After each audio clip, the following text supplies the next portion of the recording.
টাকার প্রয়োজন হলে কোরআনে কারিমের 4টি সূরা একসাথে যদি পড়েন তাহলে আল্লাহ পাক অবশ্যই আপনাকে সাথে সাথে রিজিক দান করবে এবং অঢেল সম্পদের মালিক আল্লাহ সুবহানাহু ওয়া তাআলা আপনাকে বানিয়ে দিবে। এটা আমার কথা নয়, বিশ্বনবী সাল্লাল্লাহু আলাইহি সাল্লাম বলেন, আনাস ইবনে মালিক রাদিয়াল্লাহু তাআলা আনহু থেকে হাদিস এসেছে যে নবী করিম সাল্লাল্লাহু আলাইহি ওয়াসাল্লামের কাছে জনৈক এক ব্যক্তি আসলেন। রাসূল করিম সাল্লাল্লাহু আলাইহি ওয়াসাল্লাম তাকে প্রশ্ন করলেন, হাল তাযাওয়াজতা ফুলান, হে তুমি কি বিয়ে করেছো? তখন ওই ব্যক্তি উত্তর দিয়েছে, ইয়া রাসূলুল্লাহ আমি তো বিয়ে করি নাই, তার কারণ হচ্ছে আমার কাছে সম্পদ নাই। নবী করিম সাল্লাল্লাহু আলাইহি ওয়াসাল্লাম বলেছেন, তুমি কি কোরআনে কারিমের ওই 4টি সূরা জানো না যে 4টি সূরা পড়লে পরে আল্লাহ পাক তোমাকে অঢেল সম্পদের মালিক বানিয়ে দিবে। সুবহানাল্লাহি ওয়া বিহামদিহি সুবহানাল্লাহিল আযীম। এই আমলটা আমরা প্রত্যেকে করার ট্রাই করব ইনশাআল্লাহ। প্রথম নাম্বার হচ্ছে সূরা ইখলাস। এই সূরা ইখলাসের অনেক ফজিলত, শুধুমাত্র সূরা ইখলাসের 300 বেশি ফজিলত আছে। সুবহানাল্লাহি ওয়া বিহামদিহি সুবহানাল্লাহিল আযীম। এখন আপনি সূরা ইখলাস যদি পড়েন, নবী করিম সাল্লাল্লাহু আলাইহি সাল্লাম বলেন, কোন ব্যক্তি যদি 10 বার সূরা ইখলাস পড়ে আল্লাহ পাক জান্নাতে তার জন্য একটা সুন্দর ঘর বানিয়ে দেয়। সুবহানাল্লাহি ওয়া বিহামদিহি সুবহানাল্লাহিল আযীম। এই জন্য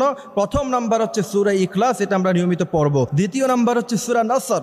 নবী করিম সাল্লাল্লাহু আলাইহি সাল্লাম বলেছেন, ইদা জা নাসরুল্লাহি ওয়াল ফাথ ওয়া রাআইতান নাস ইয়াদখুলুনা ফি দীনিল্লাহি আফওয়াজা ফাসাব্বিহ বিহামদি রাব্বিকা ওয়াস্তাগফির। নবী বলেছেন যে এই সূরাতুন নসর হলো গোটা কোরআনে কারীমের 4 ভাগের 1 ভাগ। সুবহানাল্লাহি ওয়া বিহামদিহি সুবহানাল্লাহিল আযীম। তৃতীয় নাম্বার হচ্ছে সূরা কাফিরুন, কুল ইয়া আইয়ুহাল কাফিরুন লা আ'বুদু মা তা'বুদুন ওয়া লা আনতুম আ'বিদুনা মা আ'বুদ ওয়া লা আনা আ'বিদুম মা আ'বাদতুম ওয়া লা আনতুম আ'বিদুনা মা আ'বুদ লাকুম দীনুকুম ওয়ালিয়া দীন। এবং এই সূরাটা অবশ্যই আমরা শুদ্ধ করে পড়ব, সূরা কাফিরুন। তারপর 4 নাম্বার হচ্ছে সূরাতু জিলজাল। নবী করিম সাল্লাল্লাহু আলাইহি ওয়াসাল্লাম বলেছেন, সূরাতু জিলজাল হলো গোটা কোরআনে কারীমের 2 ভাগের 1 ভাগ। সুবহানাল্লাহি ওয়া বিহামদিহি সুবহানাল্লাহিল আযীম। সুতরাং প্রথম নাম্বার হলো সূরা ইখলাস, দ্বিতীয় নাম্বার হলো সূরা নসর, তৃতীয় নাম্বার হলো সূরা কাফিরুন, চতুর্থ নাম্বার হচ্ছে সূরা জিলজাল। প্রথমে আপনি 2 রাকাত সালাতুল হাজাত নামাজ পড়বেন, তারপরে 4টা সূরা একসাথে পড়বেন, এরপরে আস্তাগফিরুল্লাহ রাব্বি মিন কুল্লি যামবি ওয়া আতুবু ইলাইহি লা হাওলা ওয়া লা কুওয়াতা ইল্লা বিল্লাহিল আলিয়্যিল আযীম। দুরূদ ইব্রাহিম পড়বেন অথবা সাল্লাল্লাহু আলাইহি সাল্লাম পড়বেন। তার কারণ হচ্ছে নবী বলেছেন, মান সাল্লা আলাইয়া ওয়াহিদাতান সাল্লাল্লাহু আলাইহি আশারা। কোন ব্যক্তি যদি একবার বিশ্বনবীর উপরে দুরূদ পড়ে,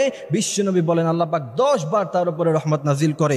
এরপরে যদি আপনি আমলটা করার পরে আল্লাহ পাকের কাছে চাইতে পারেন, আল্লাহ বলেন, ইন্না রাব্বাকা ইয়াবসুতুর রিজকা লিমান ইয়াশা ওয়া ইয়াকদির। আমার কাছে অজস্র আছে, অসংখ্য আছে, তুমি কত চাও আমি আল্লাহ তোমাকে দিয়ে ভরপুর করে দিব। এই জন্য আমরা অবশ্যই এই আমলটি করব ইনশাআল্লাহ। আল্লাহ পাক আমাদেরকে আমলটি করার তৌফিক দান করুক, আমিন।